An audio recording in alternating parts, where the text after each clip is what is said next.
right, thank you. Thank you for getting that amp. Definitely helps. Um, One thing I want to work on improving, or one of the things, is muting that low E string when you're playing these power chords starting on the A string.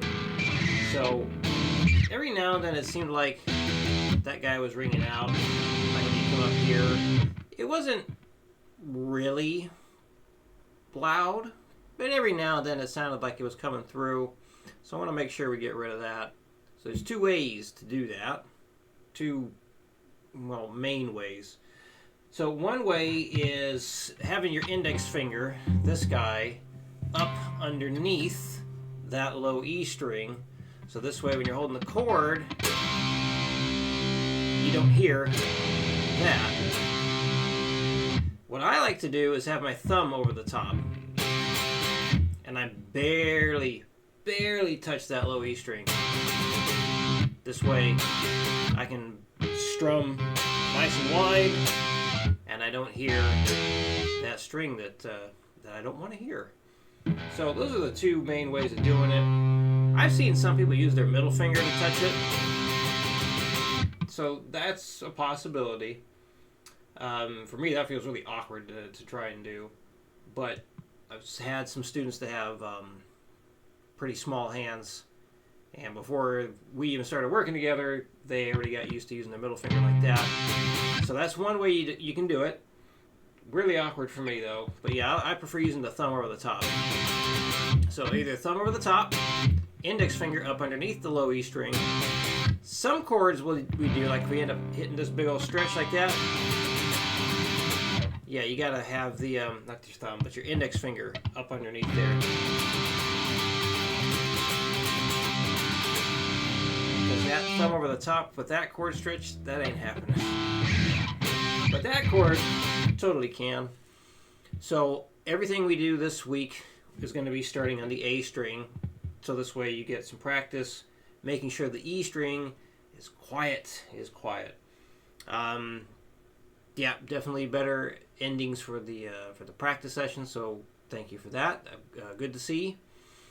So we're going to move into more rhythmic stuff this week. Some of this is stuff that was in the skill evaluation thing.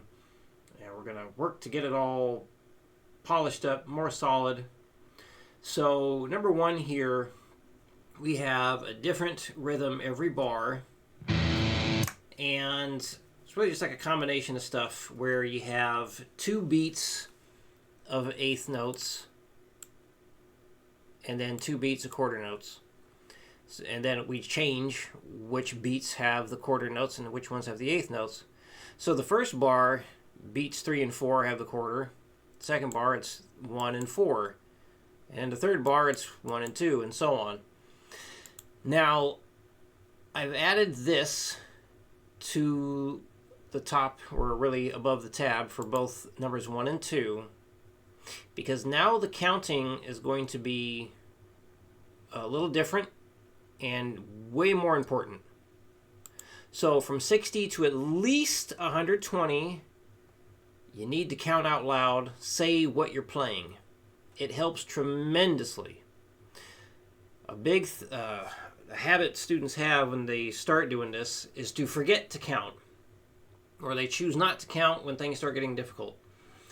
Just because it's difficult doesn't mean you stop doing it, because getting used to counting things out loud is going to improve your rhythm really fast.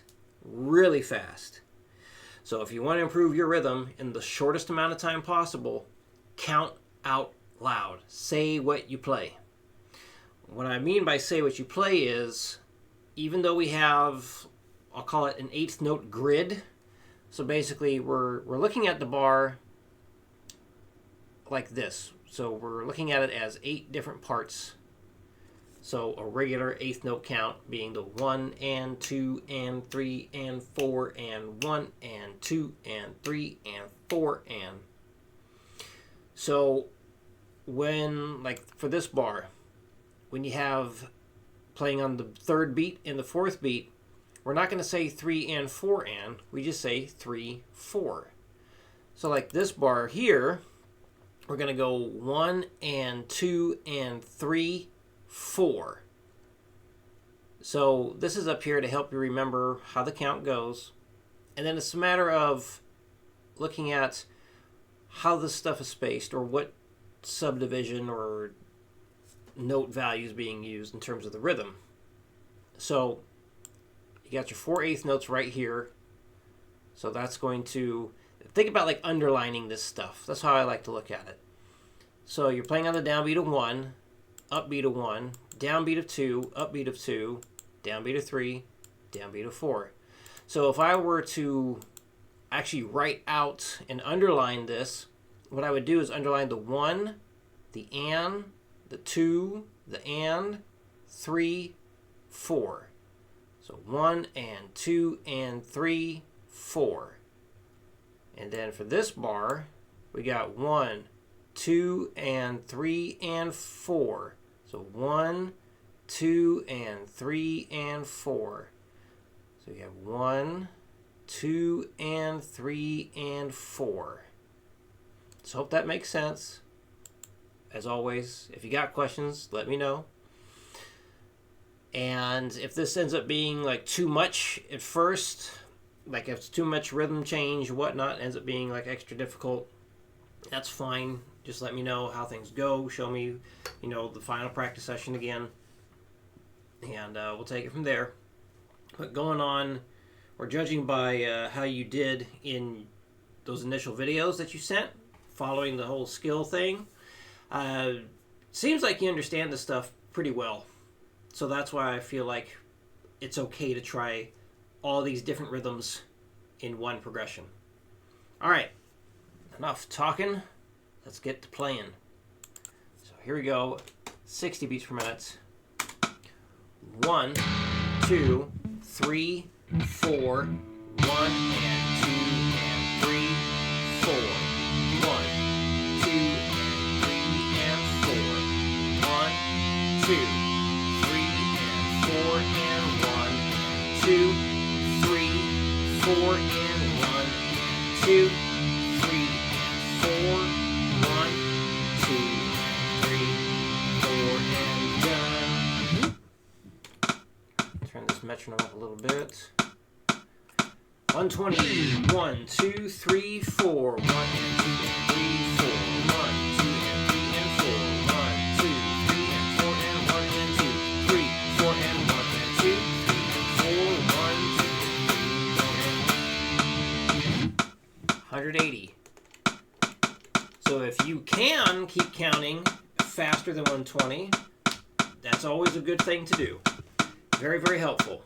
1, 2, 1, 2, 3, 4, 1 and 2 and 3, 4, 1, 2 and 2 and 4, 1, 2, 4 and 1 and 2, 3, 4 and 1 and 2, 4, 1, 2 and 3, 4 and 1. But not a big deal if you don't count past 120. And the reason I say count out loud from 60 to at least 120 is because when we do 16th notes and we are going to be playing 4 notes per click instead of 2, big thing to remember is 16th notes at 60 beats per minute is the same amount of notes per second as 8th notes at 120. So getting used to counting that fast out loud with the 8th notes, great thing to do now. So when we do go to 16th notes, you'll be better prepared. All right, 240. 1, 2, 1, 2, 3, 4.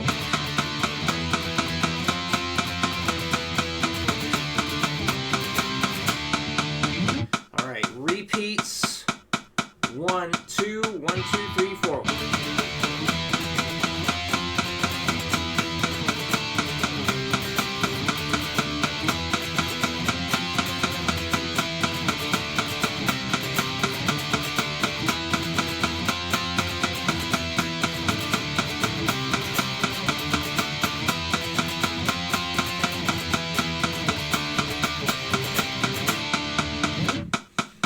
All right, number 2. So this one was, this is another rhythm we had in that skill evaluation. And this one, I think, was like, you kind of understood what to do, but I want to definitely get this polished And because this is stuff where it gets really difficult for most people. So this is what I like to call like upbeat focused or upstrum focused, because we start to not always play on the downbeat. We start playing in between the beat on things. The rhythm is written out two different ways here. So this way, I feel, is the easier way of knowing where, or seeing where all the downbeats and upbeats are. So here we got your quarter note, so we know that's the downbeat of 1. Here we have an eighth note, which is going to be on the downbeat of 2. Here is an eighth note again, so that's the upbeat of 2. But this eighth note is tied to an eighth note. So that means we do not play on the downbeat of 3. So this is going to carry across the downbeat of 3. So we strum on the upbeat of 2. We do not play on the downbeat of 3. We do play on the upbeat of 3, though, where this eighth note is. And then downbeat of 4 with the quarter note. So same thing here. So, again, the rhythm's the same every bar, but this way makes it a bit, I feel, a bit easier to see where all the downbeats and upbeats are versus this one. Mathematically, it's the exact same thing. So you got your quarter note at the start, quarter note there, eighth note, that's an eighth note. So that's an eighth note by itself. And then here where we have the eighth note tied to the eighth note, remember, 2 eighth notes is the same length as 1 quarter note. So like up here, for every number, we have the an or the n in between. So each one of these things represents an eighth note. So you got 1, 2, 3, 4, 5, 6, 7, 8 things up here to represent the 8 eighth notes that can fill up the bar. So instead of doing the eighth note tied to an eighth note, a lot of times in tablature you find online, books, magazines, things like that, instead of seeing the eighth note tied to the eighth note, a lot of times you're just going to see it as a quarter note. So it's a little more confusing to read at first, I think, for most people. And, but yeah, just make sure you're prepared for, seeing this stuff when you're learning other things. But yeah, eighth note tied to an eighth note, that's the same length as a quarter note. Playing on that eighth note, there's that eighth note, quarter note, quarter note. So I hope all that makes sense.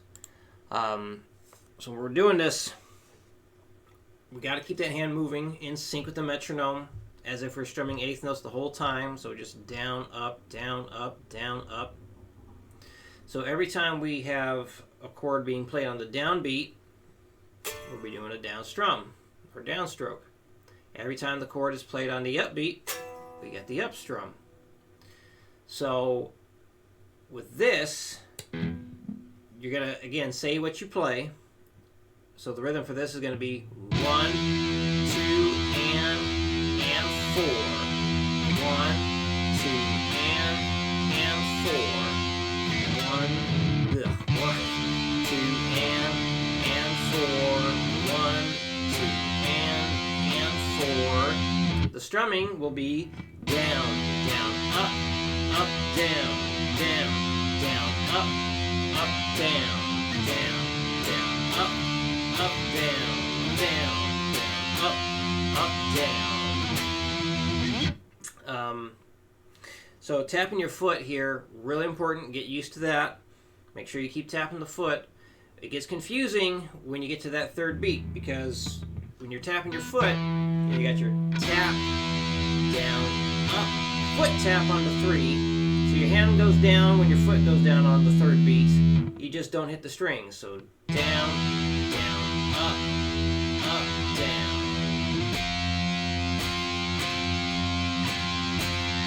And so on. So you might want to practice that without the metronome to get used to it. But here we go with the metronome. 1, 2, 3, 4. 1, 2, and 4. 1, 2, and 4. 1, 2,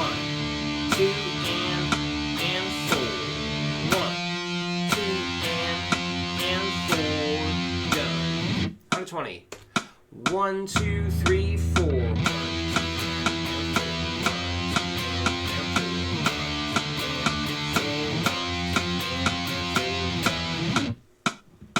180.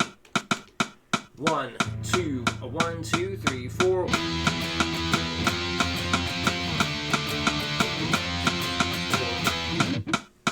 And 240.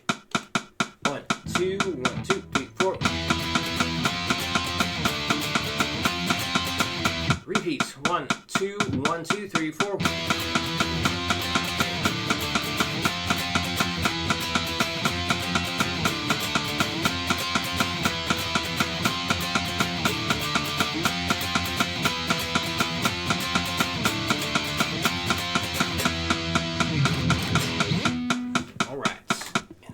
Is it.